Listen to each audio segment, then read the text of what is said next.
What's going on, guys? Welcome back. Hope you guys are having a great day today. Today, we're taking a look at the Torrent wheels again, but this time we're looking at them in the 110mm size. About, a year and a half ago, I picked up some of these in the 80mm size. I have a review on that in my channel. I'll link it in the description below if you guys haven't seen that review. I, came back with kind of mixed feelings about it. I was really hoping that these would be kind of like a, superhero wheel for the rain, but they didn't make riding in the rain like riding on dry pavement. I should have realized that. That's no wheel is going to be perfect unless you're rolling like some siphoned, super soft rubber blow-up tires or something.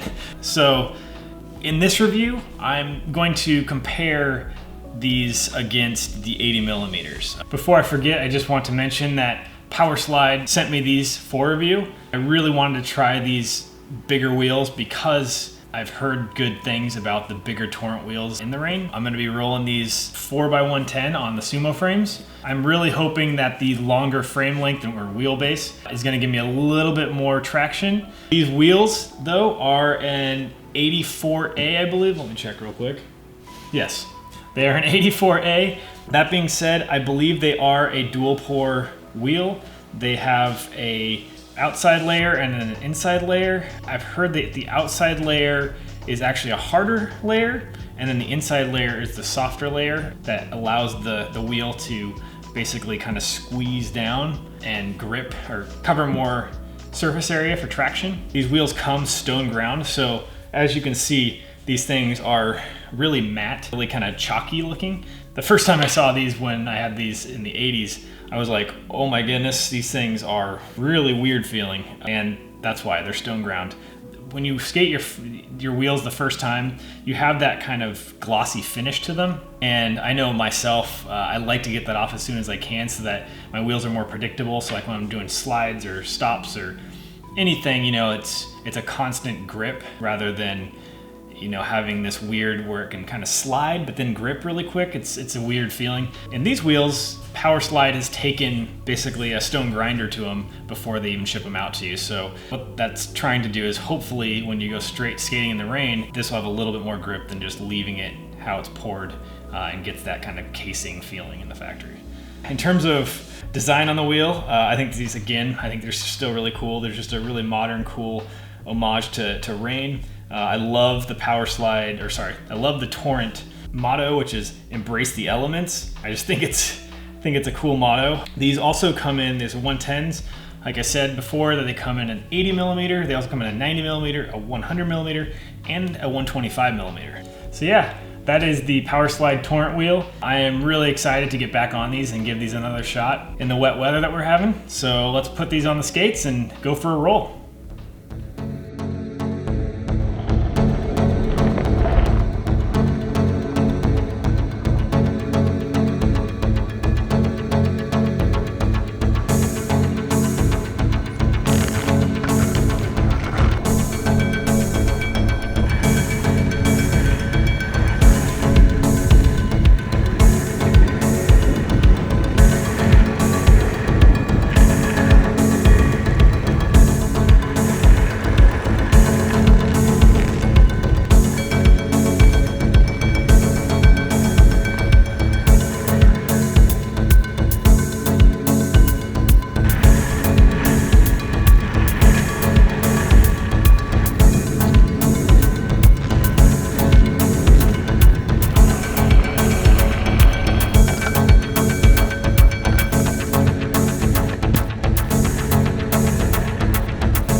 All right, so what do I think about those Torrent 110mm rain wheels? And were they any different than the 80mm versions that I tried about a year and a half ago?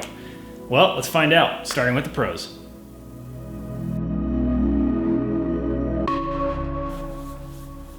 All right, so for the first pro, gotta love that dual density polyurethane. The inner is a softer, I believe they said it was a 65A, and the outer was a harder 84A, which is pretty normal for a softer outdoor wheel. The reason this is so awesome is because that softer core is actually gonna allow the wheel to kind of stretch and squash a bit more. So when you're actually going on edge, the coverage of that wheel to the ground, the surface area coverage is much greater than if it was a harder wheel and didn't squash down, which is basically going to give you better grip when you're edging. For the second pro, kind of piggybacks on the first pro, and that is just good edge performance. You know, it's not the same as being a dry wheel, obviously, but the edge performance, I could hold a pretty good edge on these wheels. I think it's for two reasons. That dual density, which, you know, squishes and gets more surface area when you're getting a hard carving edge, but also the fact that they are a larger and taller wheel. Like I said before many times, I love riding, you know, 100mm or bigger because you can more easily get down sideways in a more hard carving turn without feeling like you're gonna slip out because you're not at such a severe angle as, say, if you're on a shorter wheel to get over that far. Yeah, it's just a lot of fun. I just love the edging performance that you get for a rain wheel. The next pro should come at no surprise. They're fast, they're smooth, and they're stable, mainly because they are a larger wheel. Fast because they can carry momentum. They're a bigger wheel, so once you get these things spinning, they just go. They are smooth because of the bigger wheel diameter. Rolling, you're gonna be able to roll over, you know, all the little cracks and whatnot, and make just for a smoother ride than a smaller wheel would. And then the third thing, they're more stable. This might not be true if you're riding, say, a bigger wheel in a 3-wheel setup that's a shorter frame, but if you're riding a 3-wheel setup with a longer frame, more spaced out, or you're riding a bigger wheel with, say, a 4-wheel frame setup, kind of like I was riding, the stability was awesome. I loved it, that it took away the kind of slipping out forward and backwards, and the only thing I had to worry about is losing traction side to side at that point. So I really think a longer, bigger wheel-based setup for riding in the rain is important. And the next pro is they have a stone ground finish. So what that means is basically the wheel's gonna come all chalky and matte feeling because the wheel is kind of ground down before they actually print the label on the side and ship them to you. And what that's gonna do for you is when you get these out of the box and slap them on your skates and wanna go straight into the wet weather, they're gonna perform 10 times better than having that kind of slick, sealed polyurethane mold form over them. I really wish more dry weather wheels actually came like this, to be honest, because when I go out and skate, the first, I don't know, a few miles or so, I don't do any slides or anything because wheels are just so unpredictable with that casing around the outside of the wheel. So you really have to go out and kind of wear out that thin layer of slick shininess to them. These ones you don't, and I wish more wheels came that way. And that last pro, they're just easy and fun to slide in. You know, makes sense. You're rolling around on wet surface, so why not make good use of it and slide around and practice your different sliding maneuvers. Once you really kind of figure out the break points and like where they're gonna start sliding on you, you can really open them up and have fun with them because they just go. Once you get into a slide, they can slide for a good amount of time. So yeah, I enjoy utilizing the wet weather to practice slide techniques. So that's a great list of pros. Let's check out the cons.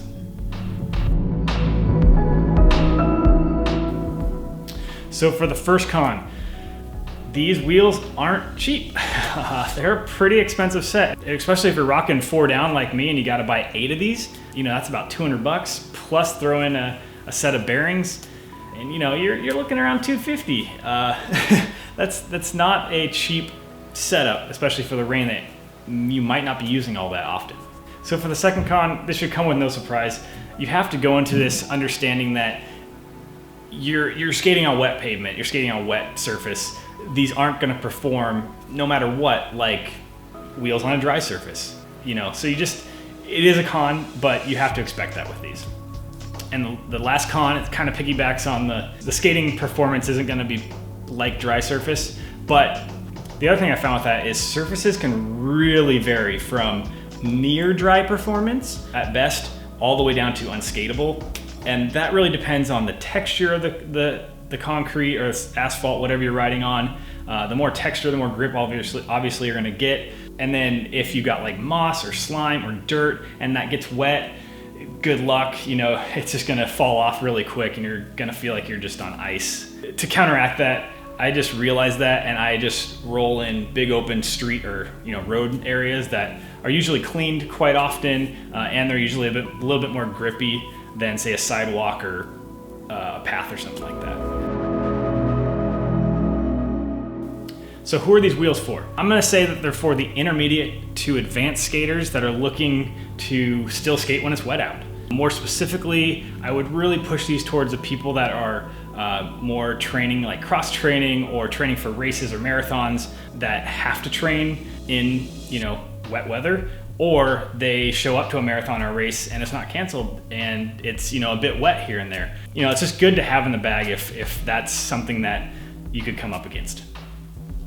So who are these wheels not for? I would say the beginners. Beginners really need to figure out the fundamentals and the basics of balancing and just getting a feel for rolling. You don't need to throw in this unpredictable variable that is very wide ranging of slipping and sliding side to side. That's why I totally think these are for intermediate to advanced skaters, as well as urban free skaters looking to charge the city and do jumps and slides and all sorts of stuff, you know, 110% on any surface. These aren't for that either. Yeah, you could probably get away with some of it, but you really have to dial it back when you're riding these wheels because they're just not going to perform like a regular wheel on dry pavement.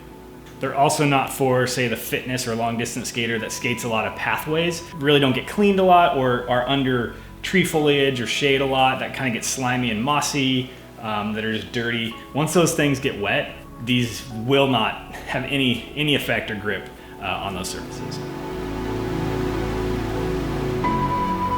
All right, so my final thoughts and ratings on these wheels. Let's just start off with some basics here. When you do go out skating in the rain, realize that it is gonna get wet, it is gonna get more dirty, your skates, your clothes, all that stuff. Make sure you're skating on a pair of skates that you don't care as much about, skating with clothes that you don't care as much about. On top of that, make sure you pad yourself up a bit more than what you're normally doing with dry skating because it can be a bit more unexpected when you fall. Realize that you will need to be rolling some rust-proof bearings with these or adding some sort of lubricant like this white lithium grease that I've been using on regular bearings. And on top of that, make sure whether they're rust-proof or not, make sure that you are lubricating them, cleaning them on a more consistent basis if you're riding them a lot in the rain because there's so much road grime and dirt and debris that gets caked up in there a lot quicker when it's wet than when it's dry. As a little update to about 1.5 years ago, maybe 2 years now actually, I don't know. When I was doing the first review of these Torrent wheels in the 80mm, I rolled on a set of, I think they're ILQ7 bearings, some older rollerblade bearings that I had, and I tested this stuff, this WD-40 white lithium grease. It was like $6 a can or something. Opened them up, covered inside and out on these bearings, let it dry, put them in my wheels, and you know, I've been rolling on them. You know, every few wet rolls, I would say 4 or 5 rolls, depending on how far you go and what you're going through. It really depends. But you know, every so often I've been cleaning them out a bit, wiping them off, and then reapplying that stuff. And these things are super quick still. I used them in this video actually, I just transferred them over. They are, there's 0 rust on them. That white lithium grease, that's some good stuff. So when skating in the wet conditions, I would recommend sticking to the roadways with more traction that are cleaner, dialing your skating back a bit, you know, don't go 110%. Just enjoy the fact that you're out there when it's wet out, having a good time rolling and you're not just sitting inside on the couch. I mean, just enjoy the fact that you're rolling. I also highly recommend rolling these in the 100 to 125. I think the 100s have a dual density polyurethane in them. I know the 110s and the 125s do.